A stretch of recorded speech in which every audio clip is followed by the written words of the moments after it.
Good afternoon, everyone. This is Leon Vainstein from Los Angeles, California. Today we'll talk about several very important topics: the geopolitics of the United States of America, neural networks, and Bombardiro Krokodilov and the victory plan announced by Andrei Nikolaevich Illarionov. But I'll start with something else, with something small and rotten. What came to mind was Dmitry Bykov. I won't mention his name at night anymore as he's unclean for now.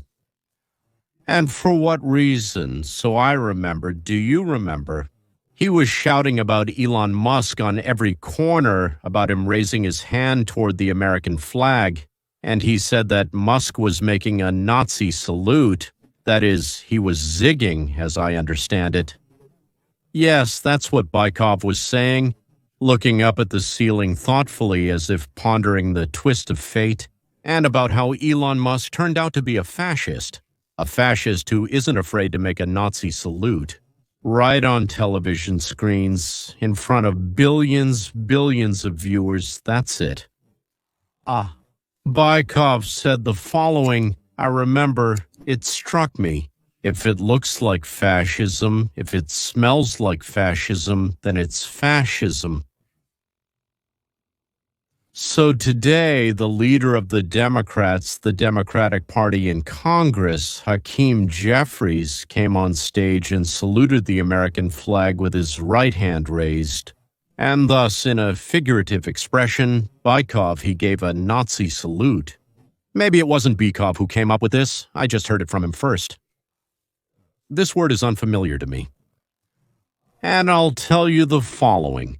If Bykov looks like a goat, talks like a goat, laughs like a goat, and thinks like a goat, then he is most likely, as you guessed, a goat.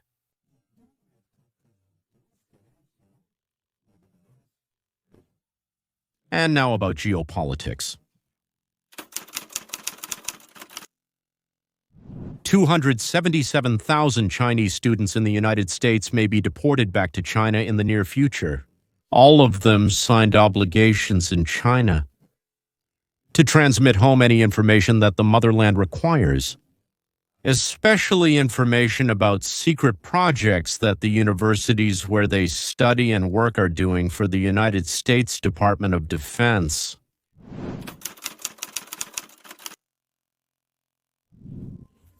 The race storm has struck.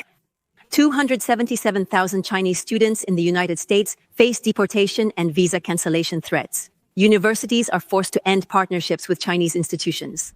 The United States is launching a large-scale campaign against espionage. Trump declares war on the Red Elite. Chinese Dragon Boat Festival. Traders complain that no one is buying goods, markets are empty, and millions of tons of fruit remain unsold. This is the state of relations between the United States of America,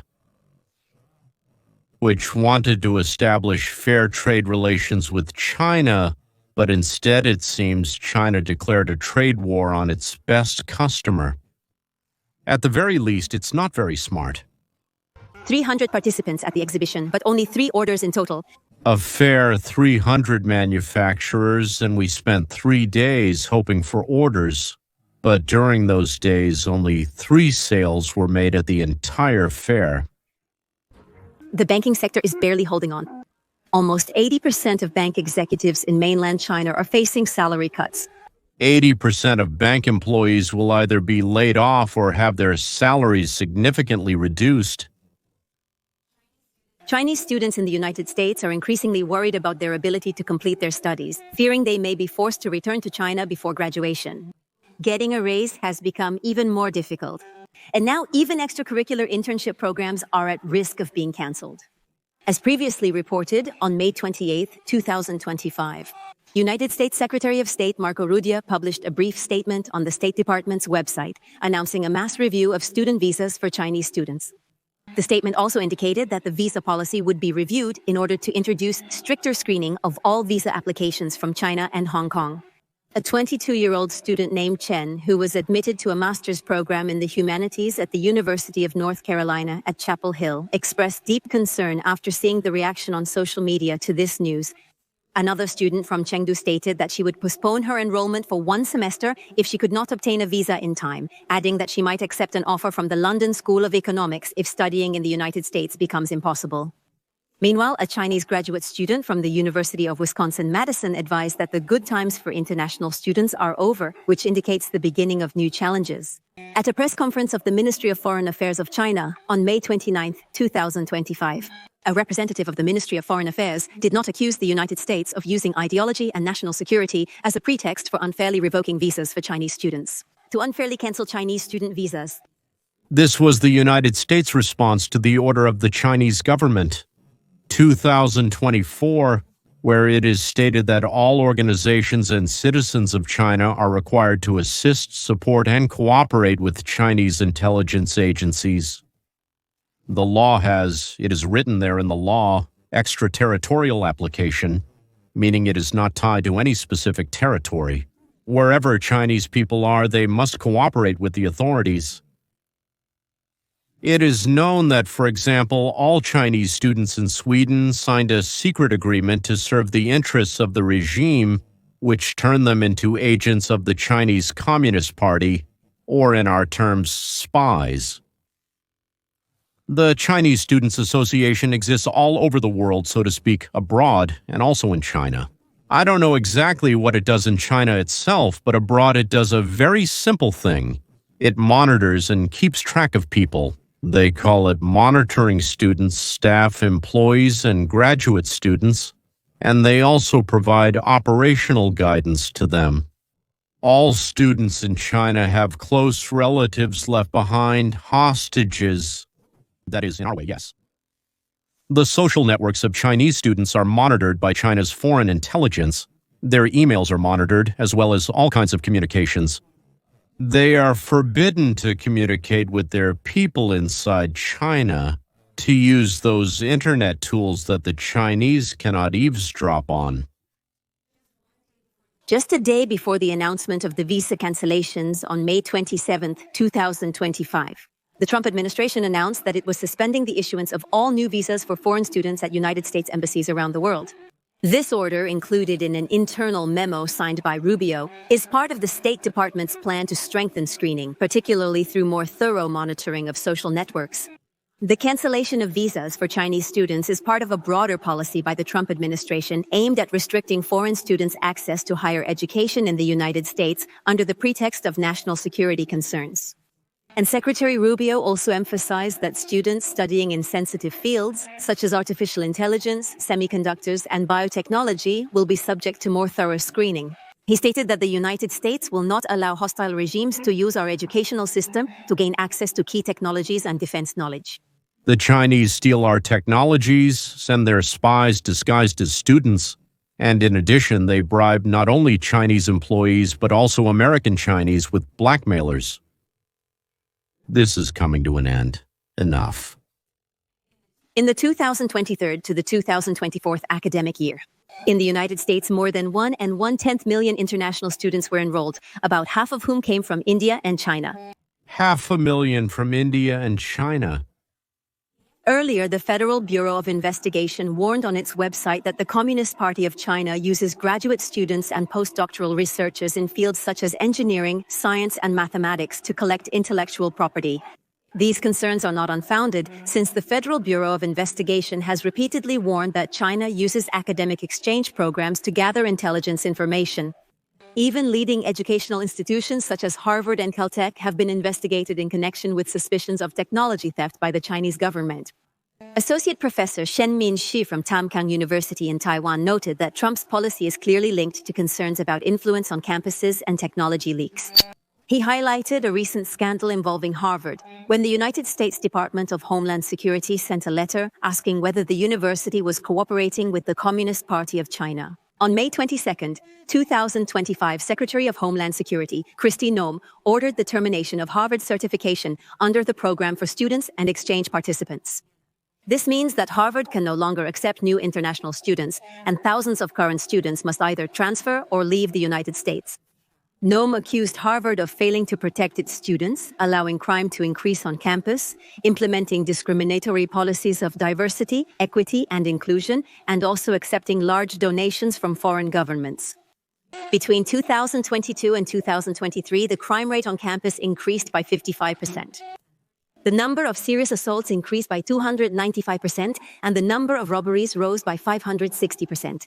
Noam said the government is holding Harvard accountable for promoting violence, anti-Semitism, and working with China's Communist Party. She noted that Harvard had many opportunities to comply with the law, but it did not do so. Currently, there are about 6,800 international students at Harvard, which makes up approximately 27% of the total student body. Meanwhile, almost 20% of them are Chinese. According to an investigation by Harvard Crimson and the United States Department of Education, since 2013, Harvard received tens of millions of dollars in donations from China, some of which came through Hong Kong or Singapore. At the same time, many sources were anonymous and difficult to trace. The United States is initiating a major anti-espionage campaign, with Trump targeting the Red Elite. Arabs are holding pro-Hamas demonstrations, while the Chinese are stealing technologies. By May. In 2025, Florida Senator Ashley Moody questioned the wisdom of issuing 300,000 student visas to Chinese citizens annually, given their legal obligation to gather intelligence for the Chinese Communist Party. Frionsten's answer: we can't. According to the report by Stenf Trivy from May 7, 2025, the Chinese government has been conducting espionage activities at Stanford University for a long time, using undercover agents and social infiltration to monitor students specializing in China-related research and to collect confidential academic information. During the investigation, it was revealed that some Chinese students in the United States were pressured to comply with China's national intelligence law. Allegedly, they were required to regularly report on the progress of their research to the Chinese embassy. Some students reported that they had received warnings. If the requirements were not met, their families in China could face political or financial reprisals. During Trump's first term, the United States Department of Education investigated 19 cases in which universities failed to report receiving foreign funding from countries such as China and Russia, which were designated as hostile states. Some Chinese citizens who entered the United States on student visas also found themselves at the center of court cases related to national security. In 2020, Yansen, a lieutenant in the People's Liberation Army of China, studied at Boston University from October 2017 to April 2019. Under an exchange program, she was federally charged for allegedly concealing her active military service when applying for a visa. It is reported that she carried out numerous tasks for the Chinese military, including sending American documents to China and obtaining United States military intelligence. In October 2024, 5 Chinese citizens who were students at the University of Michigan as part of a joint program with Shanghai's Xiatun University were charged after being suspected of misleading investigators about their trip to a remote military facility in Michigan and conspiring to delete photographic evidence from their mobile phones. In December 2024, when Shen Hua, a Chinese citizen, was arrested in California for allegedly delivering military supplies to North Korea. Xinhua also overstayed his student visa. The actions of the Trump administration directed against Harvard and visas for Chinese students are part of a broader campaign to sever ties between American higher education and the Chinese Communist Party, aiming to ensure a safer and more secure academic environment in the United States. It is noteworthy that the majority of Chinese students studying in the United States are children of the CCP elite. This is essentially the United States declaring war on the ruling elite of the CCP. After that... And you think we should just talk to the leadership of China? Like, well, spying is bad, guys, and hope that they'll stop. Or should we drive spies out with a rough broom, even if they're spies by coercion from our universities, laboratories, and in general out of the country? I wonder how America reacts to the actions of the Trump administration. For example, what do Americans think about the leaders of our 2 main parties? We don't have just 2, but the main ones are 2. It's a 2-party system.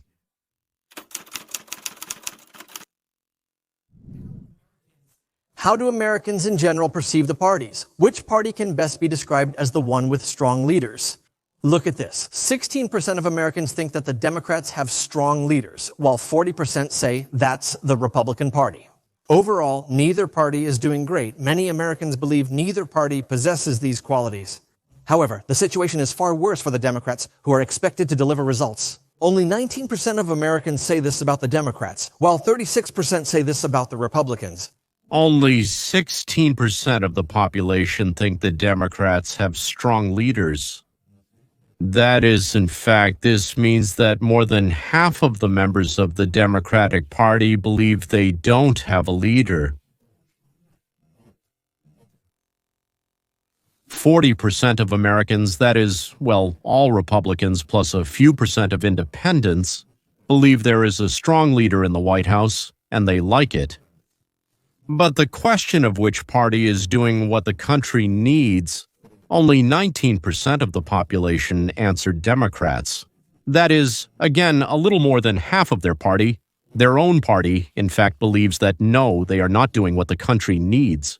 And among Republicans, 36% of the population, that is out of 100%, the entire Republican Party, approximately 35 to 36% of the population are Republicans. That is, all Republicans believe that President Trump's administration knows what the country needs. As for the leader of the Democrats, well, that same one, the one who made that gesture, if we go by Bikoff, that means he made that gesture in Congress. And they were asked to answer, what exactly is going on? Mr. Leader, you mentioned polls, so let me tell you about a new one that just came out this morning. It shows that only 19% of Americans believe that your party is capable of doing anything, while 36% say the same about the Republicans. And only 16% believe that your party has strong leaders. That's pretty harsh, and you are one of those leaders. How are you going to change that? Yes, right now we don't have the presidential post, so it will always be difficult just a few months after the presidential elections. But we must continue to prove, first of all, that the Democrats, of course, are the party that strives to make life more affordable for ordinary Americans, for hardworking taxpayers, that we believe it is necessary to lower the high cost of living. Did you notice that he doesn't talk about creating new businesses, about technologies, about new trade routes? He says we need to take more from those who earn and give it to those who work less, who sell worse, or is sick, lazy, incompetent, or an idiot. That's what is meant when they say to lower the cost of living. Whose cost of living should be lowered? For those I mentioned, yes. The question is, for whom? For whom? Lower the cost of living? The answer is, not for everyone. Republicans want there to be more well-paid jobs, while Democrats want to take from those who have money and redistribute it. Why earn them when they're already there just lying around? You can just rob someone. Well, when they redistribute, they don't forget about themselves. This is the difference in approach between the already manifested declared socialists and the free market party. And as for the Finn Democrat, I'll defend the Democrats. They have their own positions. Illegal immigrants, you're for boys and girls in the same sport. No, I mean, you have your own positions. That's why your party is having such difficulties now, because you don't support anything that's on the right side. On the issues of 80-20, causing this cultural divide in America, I think Westmore is actually quite a talented communicator. Tim Walz, another speaker in South Carolina, displays a toxic combination of extreme stupidity and bad character. He is not the future of the Democratic Party. Moore is interesting. Maybe even more interesting than some of the radicals you have, like Crockett. I mean, they are the real leaders of your party right now. There are no leaders. There is no goal, no idea. Well, the simplest and easiest word is idiotic. People are going crazy because of them.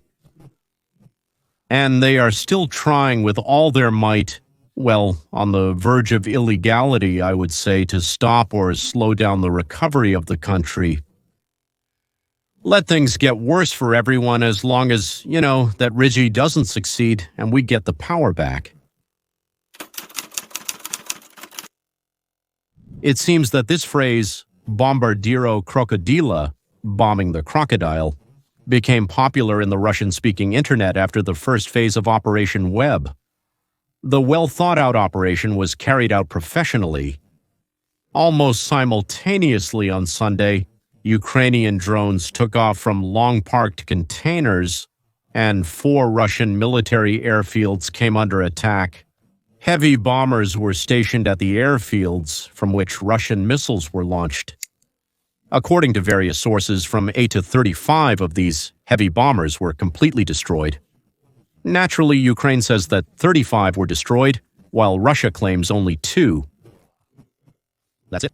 Well, I think soon eyewitnesses will tell us all about it, or rather show us. Blogging is good in some sense, isn't it? The reaction to this was, of course, increased hostility from the Kremlin. The accusations, however, were related to the derailed train. That Ukraine, they say, also kills civilians. They accused us, but they kill people too. It's interesting that after Russians destroyed entire cities in Ukraine, tens, hundreds of thousands of people died, millions fled, and a third of the country was destroyed.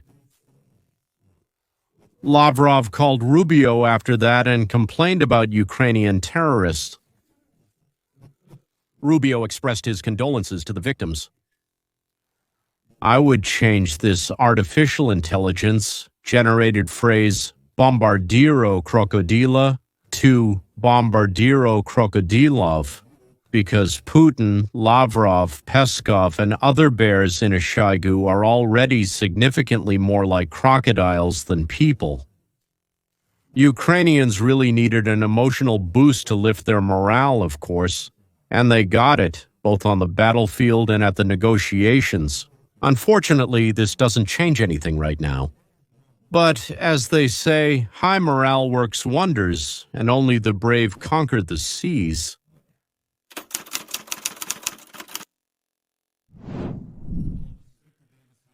Hello, this is Victor Davis Henson. In the war in Ukraine, a new development has emerged, a new phase. I know we've already talked about this before, but just recently Vladimir Putin has intensified his attacks. Not so much on the front line itself, but rather on civilian targets, which he is striking with missiles and drones in the east and even in the west, all the way to Kyiv. And this caused an angry reaction from Donald.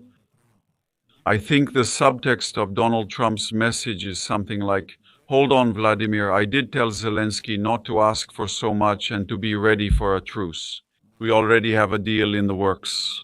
And now you're ruining everything, and the essence of the deal was basically that you get Donbas and Crimea, securing it on an institutional level, and we get some kind of agreement on arming Ukraine. But officially it doesn't join NATO."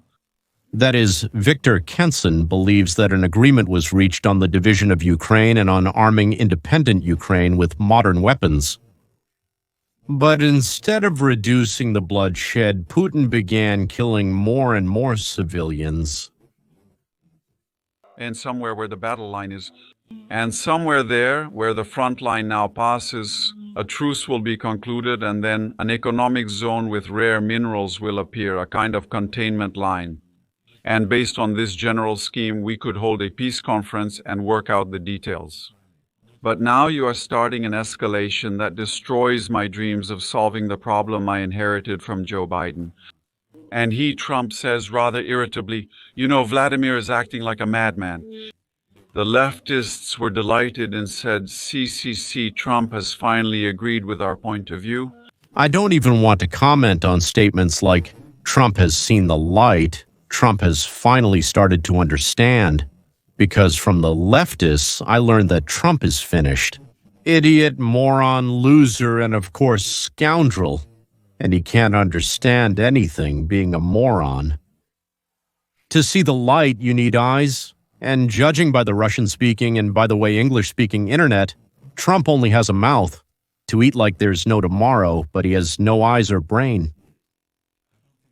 I don't think that's exactly how it happened. Actually, Trump is telling the world, if we followed your example and put pressure only on Vladimir Putin, we would never have made a deal, because the Russians would be seen as somewhat sympathetic by part of the world, and they would say that the United States supports Ukraine too much. But I came and was ready to give him a chance. And now the whole world sees that he doesn't want to take this chance, and the whole world sees that he is disrupting the deal. Next question, but why is he doing this? Why is Vladimir Putin refusing the deal? And as it seems to me, the answer is that he needs to account for the war he started preemptively with the goal of capturing all of Ukraine and decapitating Kyiv in February 2022. If we fast forward, there are probably already about 1.5 million dead, wounded, and missing on both sides. And this number is growing, but most of the losses are Russian. Probably about 1 million Russians have been killed, wounded, or are missing. I think Kenson is right. There are about 1 million Russians who have been killed, wounded, or maimed.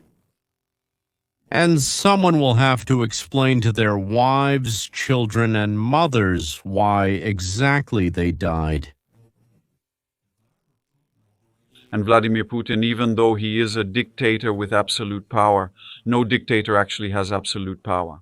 He is forced to informally answer to a complicated circle of oligarchs, wealthy oligarchs, bureaucrats, high-ranking officials, and military leaders. And there comes a moment when he needs to show that what he has done. In Ukraine, there are millions of dead, wounded, and missing people, and he believes that this has not yet been reached. In other words, he returns to them and says only Vladimir institutionalized the annexation of Donbas and Crimea, which, by the way, I obtained for you back in 2014, and now there is no doubt that they are part of Russia. Only Vladimir took Ukraine out of NATO. Only Vladimir advanced 40 to 60 miles west of Donbas and Crimea. And I think he believes that the complex I just mentioned says that is basically, you didn't give us anything. We already had Donbas, we had Crimea, we had already made some progress to the west. We knew that Ukraine, Europe didn't want them in NATO. The United States didn't want them in NATO. So what did you really give us, Vladimir? You didn't go far enough to the west, now go back there. And we need to somehow justify 1 million losses. On the battlefield, nearly everything is destroyed. So I think Vladimir Putin believes that he will continue the war, continue the campaign of terror, achieve greater concessions from Europeans, Americans, and Ukrainians, and push the front line a bit further to the west.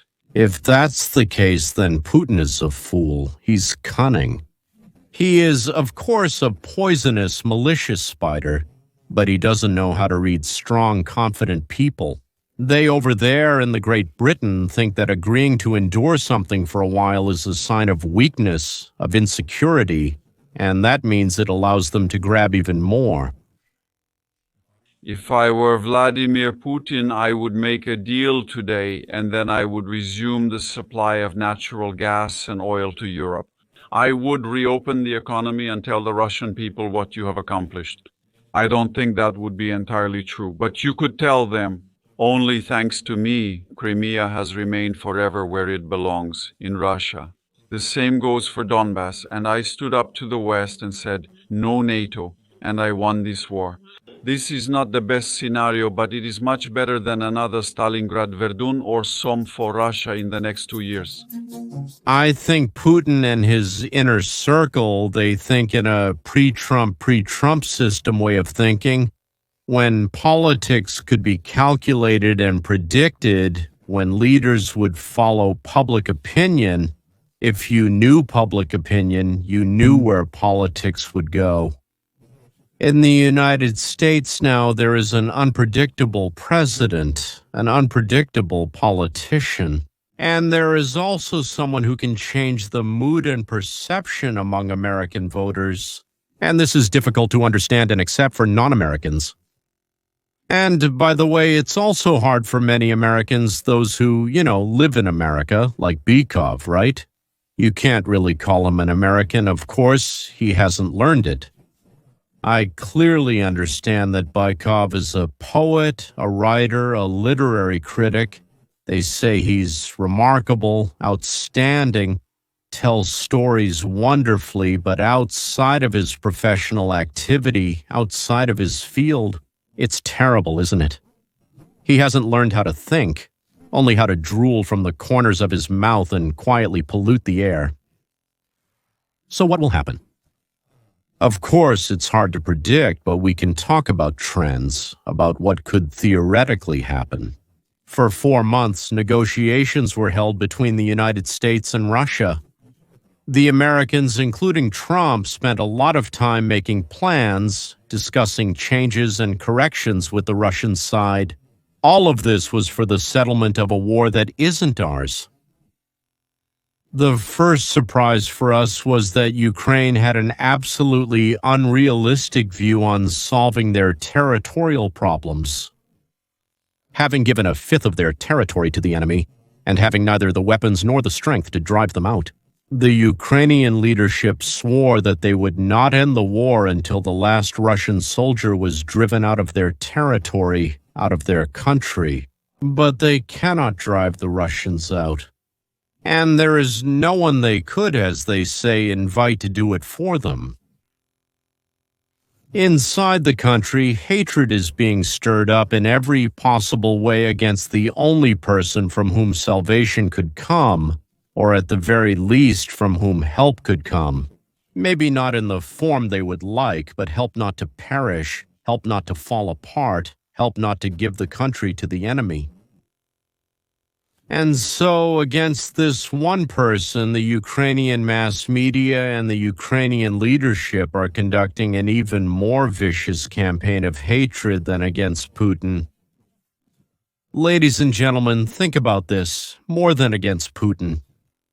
Working together with Russian propaganda, the Ukrainian mass media glorified dying for the fatherland. De facto, let every single Ukrainian die. But before they all die, we won't give our territory to the enemy. But after they die, of course, we will. At the same time, most politicians and propagandists have their children living abroad. Some of them even live in that very same hated America. But more or less, some of them do. After dealing with the overly enthusiastic president of Ukraine, Trump sighed and decided that the matter would soon be concluded. Why? Because Russia will take Donbas and Crimea for itself. Ukraine will get 80% of its territory in peace. The restoration of the country at the expense of foreign investors was not going to happen. Why? Not so fast? Because the Kremlin, realizing that it could no longer pull the strings on Zelensky, stopped cooperating, showing that in fact it had no real intentions. Or rather, what they could have gotten with such a division is not enough for them. They want more. And Trump will now be forced to switch to a strategy he doesn't like. He likes to threaten, but he still tries not to bring things to a conflict. And here, Russia is simply asking for it, simply provoking a conflict.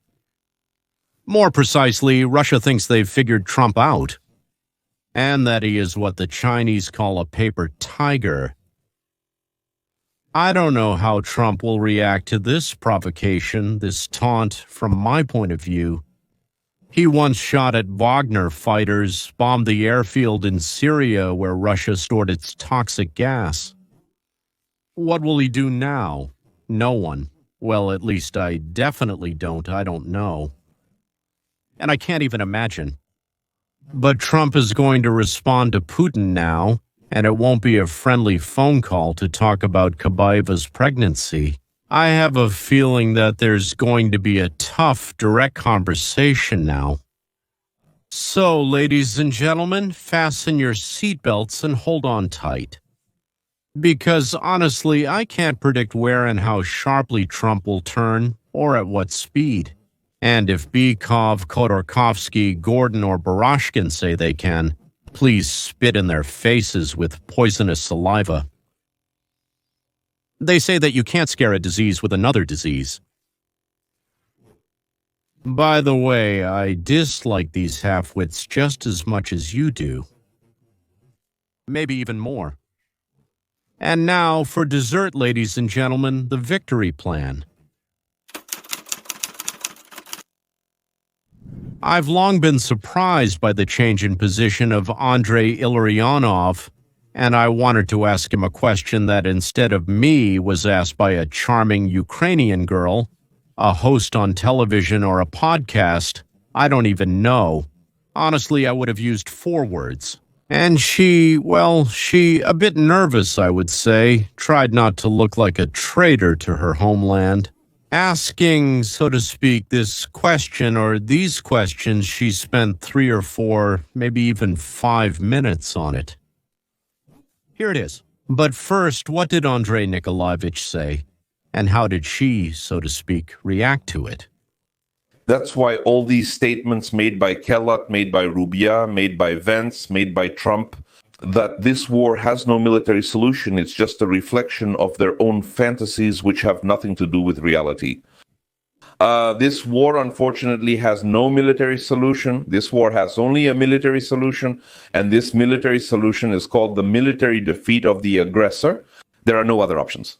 So the only thing that can be done, dear Ukrainian citizens, is to defeat Putin, to crush him, to break him, that is, to force him to flee, to scatter him.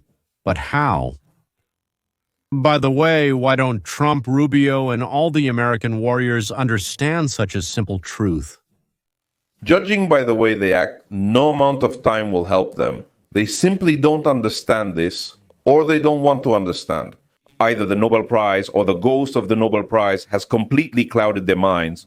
That is, Trump's mind was clouded not by the ghost of communism in this case, but by the Nobel Prize. The Nobel Prize clouded Trump's mind. A ghost. And that's why no matter what happens on the front lines, no matter what happens to civilian targets on the territory of Ukraine, they will keep playing their own tune. Discussing how Putin, who may or may not have lost his mind, can be stopped in Ukraine. So I have friends, not friends, we will negotiate, it's impossible. And now the question... I will rephrase your previous statement and ask in a different way. And if this war has a military solution, and what do I mean by that? Of course, it's very easy to assume that there is probably some kind of military solution. But the thing is, for 3 years, Ukraine has simply been in a state of war of attrition. And everything we've talked about and calculated, it's like we're practically always on the edge. We were always in situations where we didn't have any help. And you know all of this very well, very clearly. Ukraine is very exhausted. It's very difficult for Ukraine to fight. And all the other countries, they say, well, yes, we can somehow help. But no one is sending troops. None of that is happening. At the same time that Russia, without hesitation, is bringing in North Korea, bringing in Africans who are fighting, and Indians, and basically a lot of people who can fight on Russia's side. No one can guarantee that tomorrow, by making a military decision, North Korea won't send 300,000 to fight in Ukraine. Who can guarantee that? And in this sense, I then ask the question, is there a military solution to this war, and what does it look like? It can only look good if Ukraine finally becomes the arena of confrontation between the NATO bloc and the Russian bloc, and everyone who is part of the Russian bloc. Because I don't see any other option at all. Because Russia always has something it can pull out of its pocket and say, and now I'll drop a nuclear bomb, and that's it. And how can this issue be resolved further than, I'm not exaggerating, and I'm not in a state of panic or anything like that, but I just want to deliberately intensify this question right now and ask, does this conflict, does this war have a military solution, and what would it look like? Let me try to be brief. Andrei Nikolaevich, is it possible that all Ukrainians could perish in this sacred struggle that you are proposing? Yes, all of them. Will perish. What does a military solution mean? It means the military defeat of the aggressor. Does this mean a parade of Ukrainian troops on Red Square in Moscow? The answer does not mean that. Here are those who try to manipulate, who try to distort the relevant statements, saying they want Ukrainian troops to do this or that there, to go there, and so on. Here he wants to do this. No, nothing of the sort. One of the favorite tricks of word jugglers, for which I never respected Illarionov, and now, to be honest, I even despise him a little. It's to say that someone is talking about him or something somewhere, something he made up himself, and then to explain how stupid it is. I think he was asked how to win. Right. A military defeat of the aggressor does not mean seizure or occupation. A march on Moscow is not out of the question, but it doesn't mean that. But notice, the capture of Moscow is not out of the question. Oh, Mama Mamochka, it turns out it's not out of the question. Then the question arises, what kind of military defeat do you have in mind? I can give an example. What example? The Soviet-Polish War, 1919 to 1921. The miracle on the Vistula, the Polish troops, Piłsudski's troops, defeat the Red Army, that is the western front of Tukhachevsky on the Vistula, the miracle on the Vistula, and Budyonny's army suffers defeat near Lviv. So it's a miracle, right? So, does that mean Martians with alien weapons or a solid army of Israelites? He moves to Lugandon and, with the help of engineer Galen's hyperboloid, burns out the Moskals. Then... It's absolutely clear. And this Soviet army suffers one defeat after another, 6 defeats by the Finnish army, in the summer of 1944. After which Govorov asks Stalin for another 19 tank divisions, to which Stalin replies, I won't give them, it's too expensive. And on the contrary, he takes all the strike units from the Finnish direction and transfers them to Germany. He says the war's outcome is determined in Berlin, not Helsinki. That is, to put it in today's terms, the fate of the war is decided not in Kyiv, but in Washington. But for Stalin to make that decision, 6 defeats of the Soviet army had to happen first. In the summer of 1944, I'll say it again, at that moment, this was the peak strength of the Soviet army. This is not 1941 or 1942, but 1944. At that time, there were 10 so-called Stalinist offensives. Ladies and gentlemen, now I finally understand. I understand what Andrei Nikolaevich is suggesting. He says, well, if we put aside fancy words and shyness, so as not to say anything by accident, but so that people understand, well, so that he himself doesn't say it. A diplomatic economist, so to speak. There. I actually have a problem with smart words, and honestly with smart thoughts too, Ukrainians, says Andrei Nikolaevich. I'm being completely serious, not sarcastic at all. This realization just struck me, so I might express myself a bit clumsily. Dear Ukrainian friends, colleagues, and fellow Sabbath keepers over there, hold out as long as you can. Don't go this way or that way. Just wait. The United States and China are butting heads. China and Russia have signed mutual assistance treaties, by the way, just like North Korea and Russia, and most likely Iran and Russia have signed them too. If things keep going the way they are now, China will clash with the United States, and then it will demand that its vassal, Russia, Putin, redirect military force and equipment to another front. And then you will have the opportunity, after gathering your strength, to strike at the remaining foreign regiments there and drive them out of Ukraine, and maybe even seize another piece, which the Russians will be too weak to defend at that moment. Now it's clear. Of course, it's scary. What if Trump and the Chinese make a deal? But Illarionov is ready to take a risk with both the Ukrainians and Ukraine, the whole country. In the end, Ukraine, right? Who really cares about it that much anyway? The outskirts of the great Russian Empire, and Ukraine is not to be pitied. Well, in the end, you know, when you go to Las Vegas, here and there you gamble. Sometimes you bet your last penny, especially if it's not yours but your neighbor's. It turned out that the box, well, just opens, that's all. And we thought, who bribed him or who intimidated him? But it turns out, no. He wasn't intimidated.